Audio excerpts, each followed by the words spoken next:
pas que les Congolais, ils utilisent les Rwandais pour pouvoir faire du mal à leurs propres frères pour le pouvoir. Par exemple, Laurent Désiré Kabila n'a jamais su construire son armée, Museveni l'a dit, alors qu'il y a eu une pause.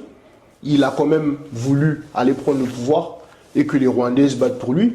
Et dès qu'il arrive, il met en Rwandais chef d'état-major. On a même des généraux 4 étoiles, comme le général Amici, Tango Fort. Tango Fort, Amici. Aujourd'hui, on a par exemple Jean-Pierre Mbemba qui a été soutenu par l'Ouganda, qui est dans le gouvernement. Il est aussi dans le rapport mapping.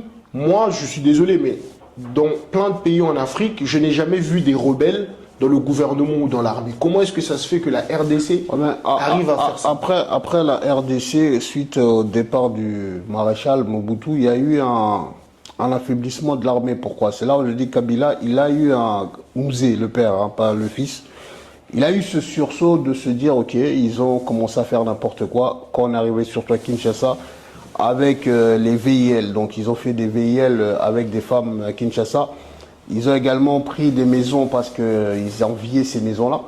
Il a dénoncé ça, il les a poussés à partir. Mais c'était tardif. C'est là où je dis, en fait, Mouzé avait ce problème de conscience. C'est qu'il allait faire des alliances avec des personnes, mais il avait omis de dénoncer ce qui s'était passé à Kisangani. Mais Mouzé, il y a des vidéos qu'il atteste, où il en parle. Quand le journaliste, je ne sais plus français ou française, qui lui pose des questions un peu directes, il les a répondu. Il a dit, quand j'ai senti que ça n'allait plus à Kinshasa, je les ai demandé de partir. Après, c'est une erreur d'avoir mis James Kabarebe chef d'état-major. Pourquoi?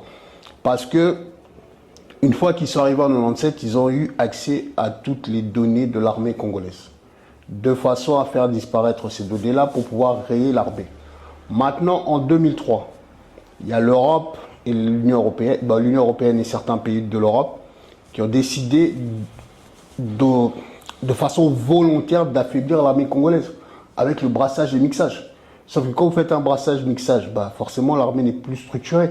C'est là où je dis aujourd'hui, si on a des personnes comme Bemba qui font des leçons de morale à l'ancien président actuel, l'ancien président du Congo qui est Joseph Kabila, ça me fait marrer parce que je me dis le Congolais a la mémoire sélective. J'oublie que ce monsieur-là était un rebelle et qu'il a commis des atrocités au Congo. À Kinshasa aussi, parce que tu te rappelles, moi j'étais à Brazzaville, j'ai vu que il y a eu une confrontation entre lui. Quand on est arrivé chez lui, il y avait plein de militaires derrière sa maison. C'est là que après il est allé à la CPI. À la CPI, parce que les Congolais, en fait, comme je dis, en fait, je suis fier d'être Zaïrois parce que nous, à l'époque du Zaïre, il y avait de la conscience collective.